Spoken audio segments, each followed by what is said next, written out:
Hello everyone, welcome back to the channel Case 23, where we decode forensic science. I'm Munjyoti Nath, and today we are exploring how every click, message, and online activity can turn into crucial evidences in forensic investigation. Just think about it. Almost everything we do today leaves a digital footprint. For example, every text you send, every call you make, every website you visit, and even your location history, it is all stored somewhere. And when a crime happens, these digital traces can become a key pieces of evidences. Whether it is a cyber fraud, hacking attempt, identity theft, or even a murder case, digital evidence has helped solve some of the most complex investigations. But have you ever wondered how forensic experts recover deleted files, track down the hackers, or even read messages that were never meant to be seen again? And also how the forensic teams extract critical data from a suspect's device without tampering with the evidence, and what kind of tools do they use to do so? Well, that's exactly what we are going to uncover today. From identifying crucial digital evidence to using cutting-edge forensic tools, we will break it down in a way that's easy to understand. So grab a seat and stay tuned, because this is going to be a deep dive into the hidden world of digital forensics, where no data is truly gone and every byte can tell you a story. Alright then, now that we have set the stage for digital evidence analysis, let's take a look at what we will be covering in this video. First, we will start with a simple introduction to digital evidence, what it is and why it is so important in solving crimes. Then we will talk about its characteristics, which make it both useful and sometimes tricky to handle. Next, we will discuss the sources of digital evidences, where investigators find important digital clues. We will also understand the difference between digital forensics and cyber forensics, so you can know how both fields work. And after that, we will go step by step through the analysis of digital evidence, how experts collect, study, and present digital proof in legal cases. We will also check out the tools used in digital forensics like autopsy, NCASE, FTK, and etc. etc. But it is not always easy, and therefore we will talk about some of the big challenges like encryption and privacy issues. Then we will cover the legal aspects and admissibility in court, including important laws and how evidence is handled to be accepted in the trials. And finally, to make it all more relatable, we will look at a real-life case study showing how digital forensics helped crack a crime. And finally, we will wrap the video with references, so you can also explore more about this topic. So stay with me till the end, because today we will be uncovering the hidden digital footprints criminals leave behind. So let's begin. So what exactly is digital evidence? Simply put, it is any information that is stored or transmitted electronically and can also be used in legal or investigative processes. This includes computer data, emails, digital videos, mobile phone records, and even messages on social media.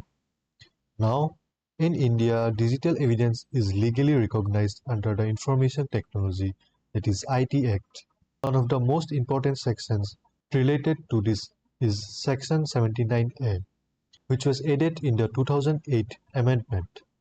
This section states that the central government must appoint an examiner of electronic evidence. Now, this expert plays a crucial role in analyzing and authenticating digital evidence in courts and investigations. But wait, there's more. Let's talk more about some few more sections, like the Section 4 and 5 of the IT Act, which made a huge impact. Now, Section 4 states that if a law requires something to be written or printed form, it will still be legally valid if it's presented in an electronic form, as long as it is accessible and usable for future reference. This means that contracts, legal notices, or any other important document now can exist digitally. After that, let's move on to Section 5. Now, Section 5 takes it a step further by giving legal recognition to electronic signatures. Now, normally what we do is that we sign documents with a pen.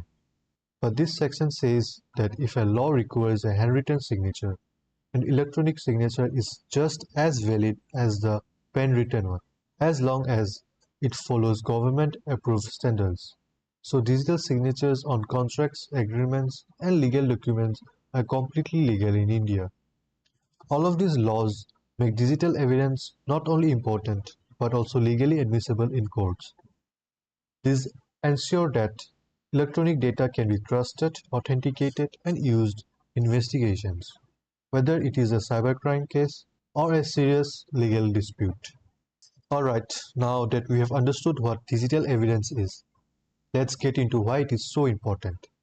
Whether it's solving crimes, ensuring national security, or even just keeping a record of digital transactions, digital evidences plays a massive role in today's world.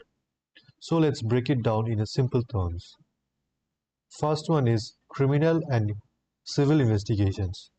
Let's say there's a robbery and the suspect claims that they were at home the entire time, but their mobile phone location data, CCTV footage, and even their Google search history tells a different story. In this way, digital evidences plays a crucial role in law enforcement to reconstruct events, identify suspects, and trace illegal activities. It's like having an invisible witness that records everything. And then the second is it is used to combat cybercrimes.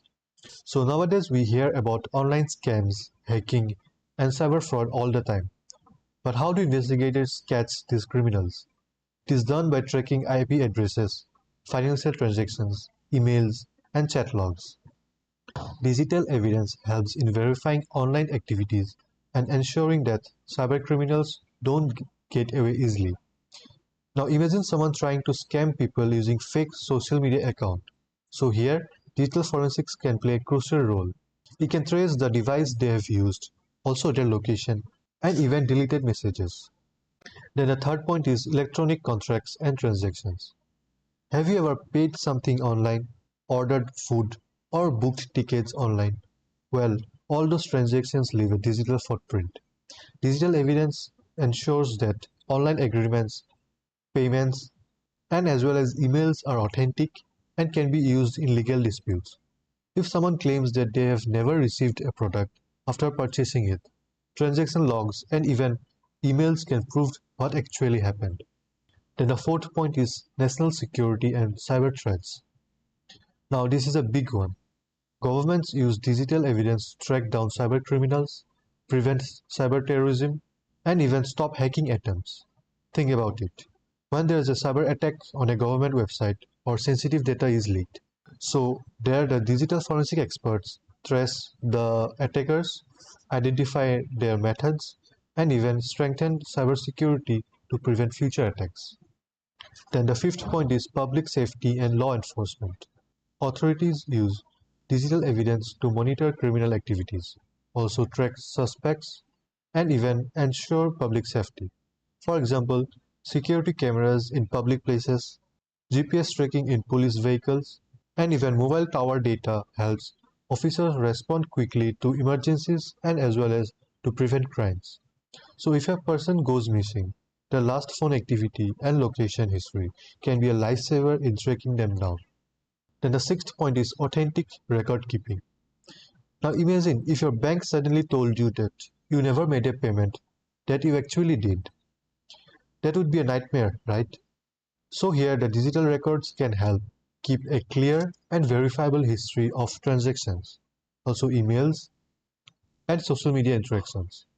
Also even in workplaces, emails, attendance logs and CCTV footages serve as digital proof when needed. And then the last point is trustworthiness and security. Many people wonder, is digital evidence even reliable? Well, the answer is yes.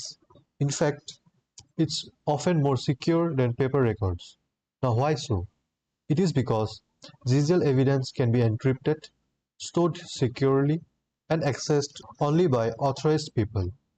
Forensic experts used advanced techniques to ensure that digital evidence is authentic and has not been tampered with. So as you can see, Digital evidence is everywhere, and it plays a crucial role in solving crimes. Also, it is not just about hacking or cybercrimes. It is about making the digital world a safer place for everyone. Great! Now that we've understood why digital evidence is so important, let us explore its key characteristics. The first characteristic is intangibility. Now, unlike physical evidence, fingerprints, or weapons, digital evidence is completely intangible. That is, you can't touch it or even see it physically. Think about your WhatsApp messages or emails. They exist, but only in a digital format. So what is the problem here? It is that digital evidence can be easily erased, modified, or hidden without leaving obvious traces. For example, a hacker could delete logs of an attack, making it difficult for investigators to track them down. Now, the second characteristic is volatility. This is a big issue. Digital evidence is fragile and can be altered and destroyed in seconds. A simple action like turning off a computer, clearing browsing data, or running a file shredder software can erase crucial evidence forever. Cybercriminals are smart. They use encryption, data wiping tools, and other tricks to cover their tracks. That's why forensic experts need to act fast and use proper tools to preserve and recover evidence before it gets lost. And then finally, the third point is requires authentication. Not all digital evidence is automatically considered reliable in court. Forensic experts must prove that evidence has not been altered from the time it was collected. Now, how do they do that? By using hash values, timestamps, and a strict chain of custody. Think of a hash value like a fingerprint for a file. Even if a tiny change is made, the hash value changes, proving that the evidence has been tampered with. This is super important in legal cases where the authenticity of evidence can make or even break a case. So, these are the key characteristics of digital evidence. It is intangible, volatile, and requires proper authentication to be legally valid. Next up, we will look at the different types of digital evidences and where investigators can find them. Digital evidence is not just hiding in one place. It can come from all sorts of sources like computers, mobile phones, network logs, cloud storage, and even smart devices like watches and security cameras. These sources hold valuable data that can be a game changer in forensic investigations. Let's start with one of the biggest sources, that is, computer. Now, computers store a massive amount of information, from hard drive data and system logs to deleted files and internet history. And here's the interesting part. Even if something is deleted, it doesn't mean that it's gone forever. Imagine this. A hacker breaks into a company's system and deletes critical files to cover their tracks. But here's the catch. Deleted files leave behind digital footprints. Forensic experts can use advanced recovery tools to bring back lost data and even analyze system logs to figure out exactly when and how the breach happened.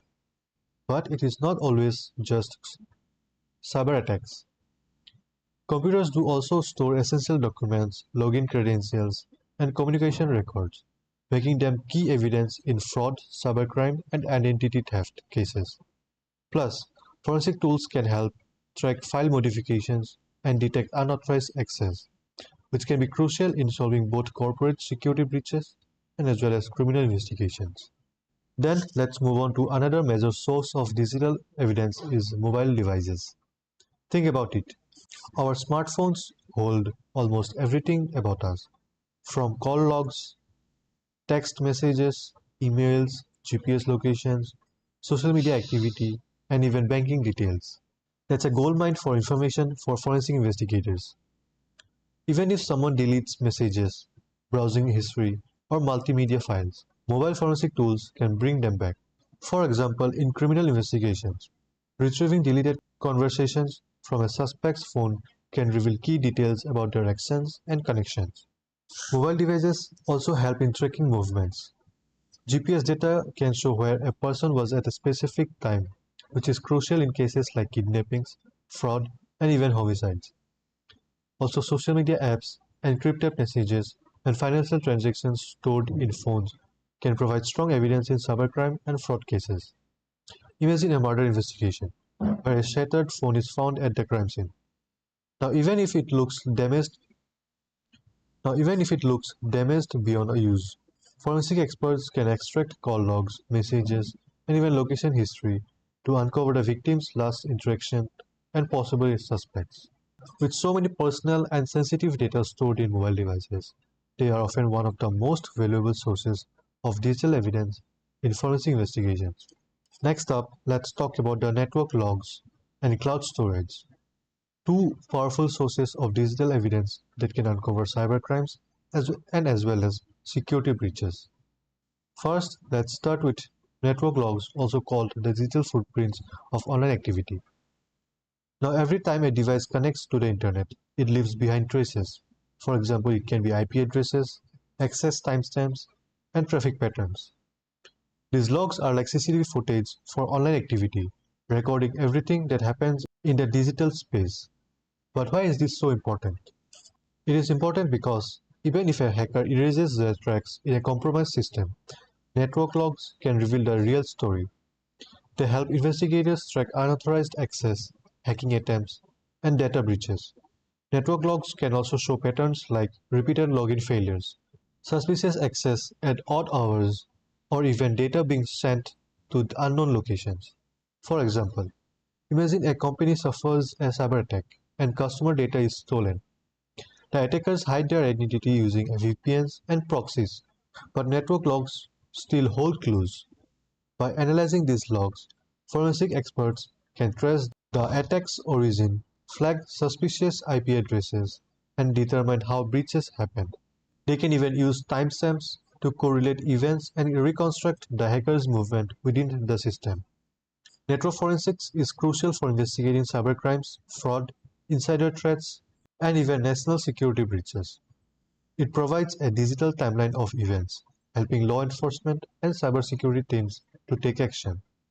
And then the other one is cloud storage. Nowadays, with more and more data moving to the cloud storage platforms have become gold mines for forensic investigations. Google Drive, OneDrive, Dropbox, and other cloud services store documents, backups, emails, and even communication records. Now, cloud storage services keep metadata, access logs, and even older versions of the files. This means investigators can retrieve deleted documents, track file share activity, and even who accessed or modified a file. Now let's understand with an example. Suppose a fraudster is under investigation, and suddenly he realizes that he has stored incriminating financial records on his cloud. In a panic, he deletes all the files. But what he doesn't know is that forensic tools can still recover them. Investigators can retrieve deleted data, analyze login records, and check timestamps to expose their actions, even if they tried to cover the tracks. Cloud forensics plays a crucial role in cases involving corporate fraud, cyber espionage, intellectual property theft, and even criminal conspiracies. Whether it's tracking illegal transactions or retrieving deleted evidence, the cloud leaves a trail that experts can follow. Then the next source is social media and emails. In today's world, social media and emails are not just communication tools, but they have become treasure troves for digital evidences. Every post, message, and interaction leaves behind data that can be critical in forensic investigation. So first, let's talk about social media and then we'll move forward to emails. From Facebook posts and Instagram stories to private messages and Twitter threads, social media platforms store a wealth of information. Investigators can retrieve deleted chats, track login locations, and even analyze engagement patterns to uncover hidden connections. For example, imagine that a cyberbully is harassing someone online, but deletes their messages after sending them. But here comes the twist. What they don't realize is that forensic tools can recover those messages, identify their IP addresses, and even trace their online activity, leading straight to them. Social media evidence is crucial in cases of cyberbullying, harassment, defamation, and even organized crime. Fake accounts, suspicious interactions, and secretive groups can all be analyzed to reveal hidden networks. And then emails. Emails are like the modern day version of handwritten letters, but with way more metadata. Every email carries timestamps, sender details, IP addresses, and even attached records. Criminals often use emails for phishing scams, fraud, and conspiracies, but forensic experts can track them down. So the emails play a vital role in financial fraud investigations, also corporate espionage, and even government-level cyber threats. By analyzing communication patterns, forensic experts can link suspects, uncover hidden motives, and strengthen legal cases. So here my final thought is that social media and emails might seem casual, but in the world of digital forensics, they are powerful tools for catching criminals and revealing their truth. Whether it's a phishing scam, a cyberbullying case, or an organized fraud, every message sent online leaves a trace that forensic investigators can follow.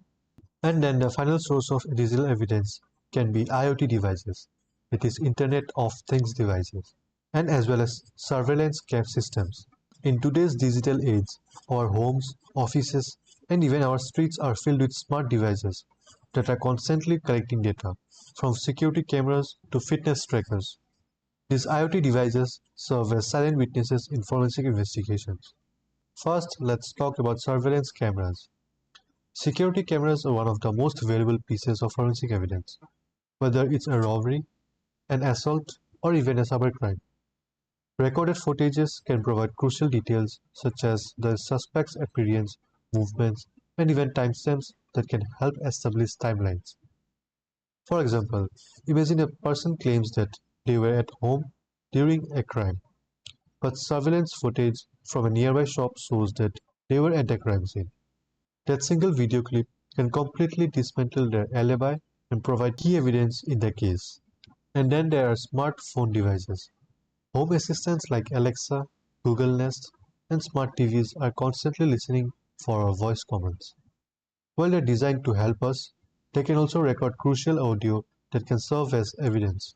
For example, in a real-life case, a smart speaker recorded the last conversation of a victim before a crime occurred. Investigators retrieved that data, which helped identify the suspect and solve the case. And then, fitness trackers and smartwatches. Wearable devices like Fitbit, Apple Watch, and Garmin track heart rate, movement, and locations. These logs can be used to verify someone's location, detect sudden changes in the activity, and even estimate time of death in suspicious cases. So even when criminals think they have covered their tracks, but technology might have already recorded the truth. Then the next part of the video is digital and cyber forensics. Now everyone thinks digital forensics and cyber forensics are the same thing, but they are actually different. Let me tell you why. Digital forensics is all about collecting, analyzing, and preserving digital evidence from any electronic device. This means computers, smartphones, hard drives, and even cloud storage, anything that holds digital data. Cyber forensics, on the other hand, is a specialized branch of digital forensics. It focuses specifically on cybercrimes, many things like hacking, network breaches, and online fraud. So while digital forensics is broad, cyber forensics is more about internet-based crimes. To put it simply, imagine a company is hit by a cyber attack. If the team digs into the hard drives and recovers deleted files, that's digital forensics. But if they are tracking the attacker through IP addresses and network traffic to see exactly how the breach occurred, that's cyber forensics. And then the scope of digital forensics cover a wide range of digital evidences, whether it's personal laptop, a mobile device, an IoT smart home device, or even a company's cloud storage. If it holds data, digital forensics can analyze it. But in case of cyber forensics, it is more focused. It deals with crimes related to networks, online activities, cyber attacks, and digital fraud. Basically, if it's a crime happening over the internet, cyber forensics gets involved. Then the main key focus areas in digital forensics is that investigators dig into everything: emails, storage device, system logs, deleted files, you name it. If it is stored somewhere digitally, they can be retrieved and analyzed. But at the same time, cyber forensics acts on cybercrimes like hacking, phishing, malware, and identity theft. So instead of analyzing a suspect's personal hard drive, they will be tracking a hacker's digital footprint on the internet. Here's the key difference. Digital forensics is the bigger field. It includes soft fields like computer forensics, mobile forensics, and network forensics. But cyber forensics is just one part of digital forensics, focusing only on cyber-related crimes. Finally, we have arrived at our main destination, the analysis of digital evidence. Now, there are four key processes involved in this. First one is identification, then collection, analysis, and presentation. But don't worry, I will break down each of these steps in detail. Alright, let's start with the first step, that is identification. This is where we look for potential digital evidence. Think of it like searching for clues in a crime scene, but instead of fingerprints or DNA, we are dealing with files, emails, logs, and metadata.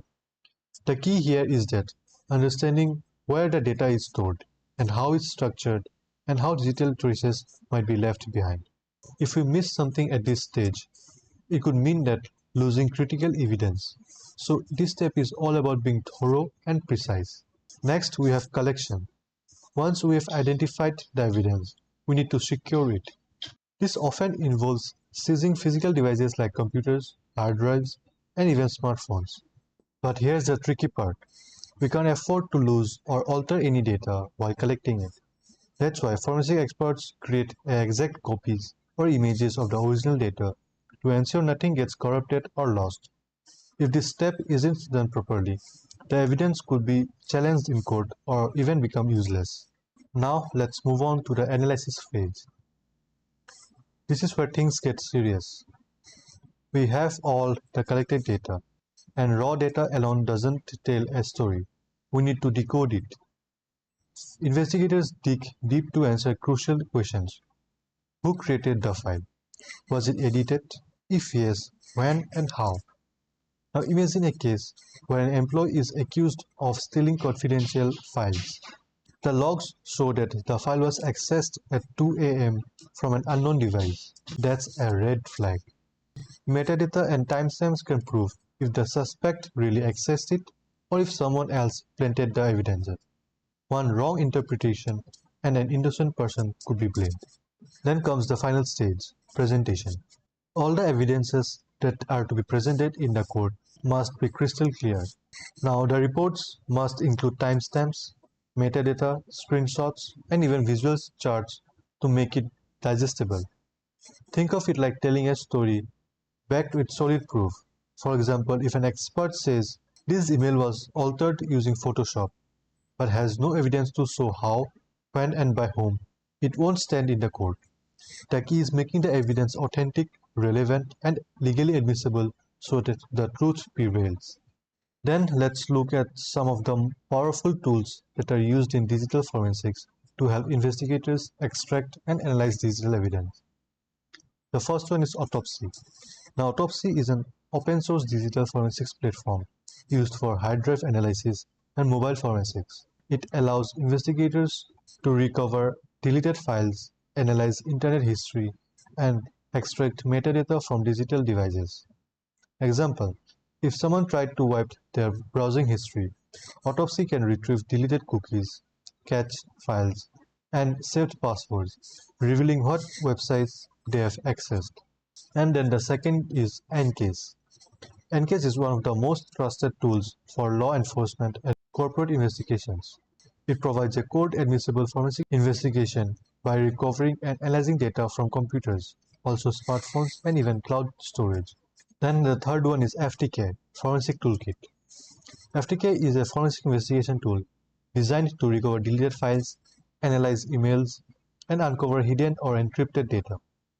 It allows deep indexing, word searches, and hashing techniques to ensure quick and efficient investigations of digital evidence.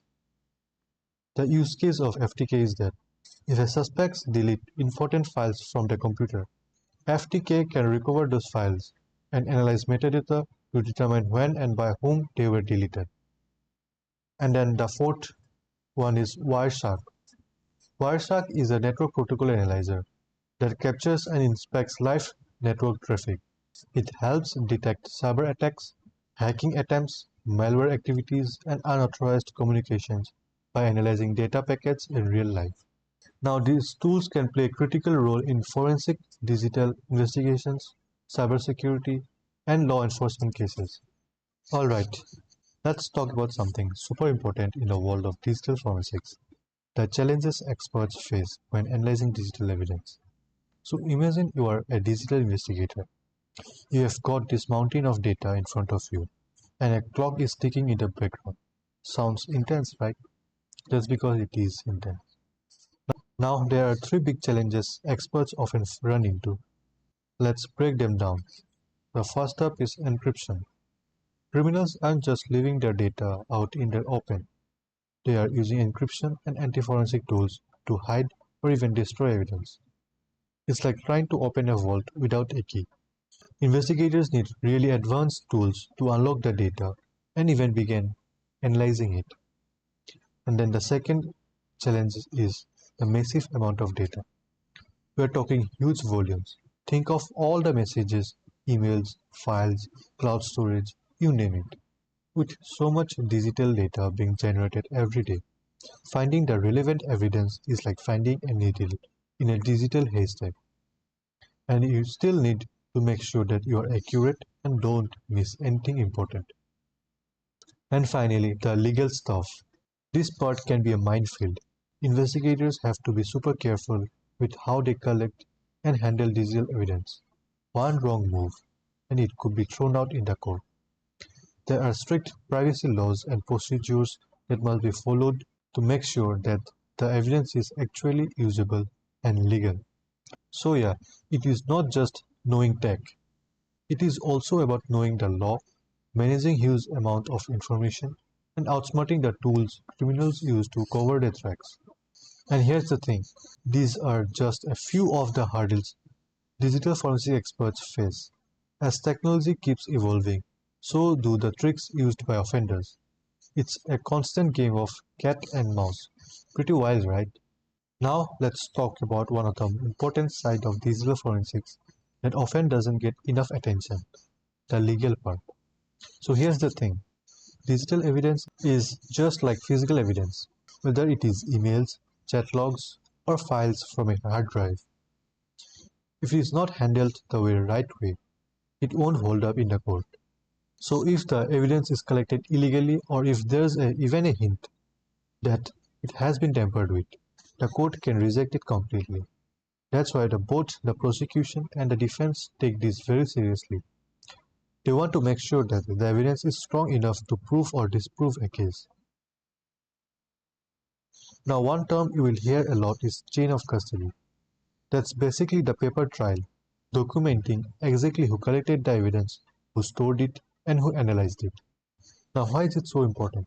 It is important because it proves the evidence has not been altered or messed with. It shows that from the moment it was collected to the time it is presented in the court, the evidence has been safe and untouched. And then there's authentication. That just means proving the evidence is real and has not been changed. If either the chain of custody or the authentication is shaky, the court might just say, nope, we can't accept this. So yeah, handling digital evidence is not just about the tech, it's also about doing things by the book legally.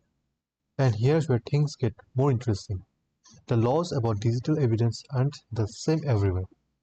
Different countries have their own rules about how digital evidence should be collected and used in the court. For example, in India, there is the IT Act.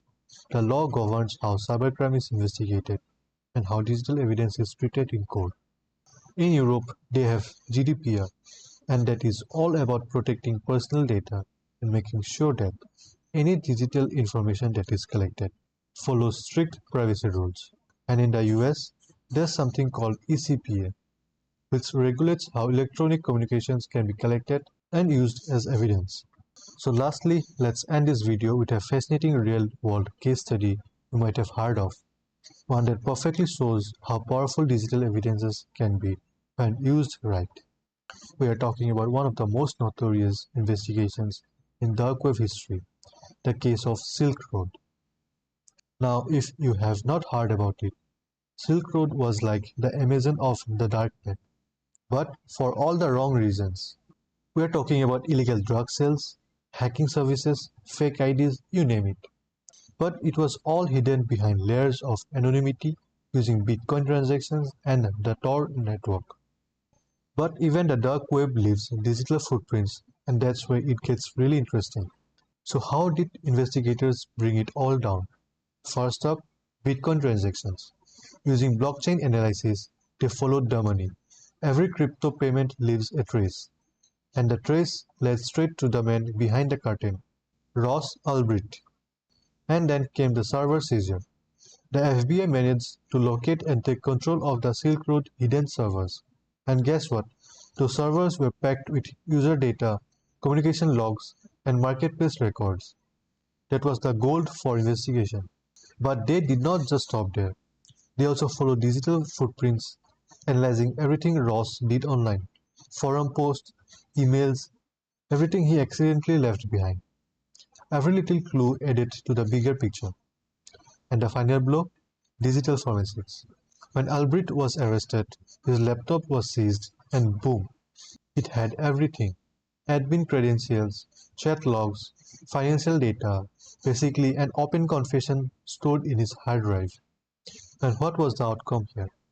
Rose Albrecht was convicted in 2015 and sentenced to life in prison. This case became a textbook example of how powerful digital evidence can be when it's properly collected, traced, and analyzed. It showed the world that not even a darknet is safe from digital forensics. To wrap it all up, here's the references used in creating this presentation. So if you have found this video informative or just straight up interesting, don't forget to like, share, and subscribe for more content like this. Thanks for watching, and until the next time, stay curious, stay safe. Bye bye.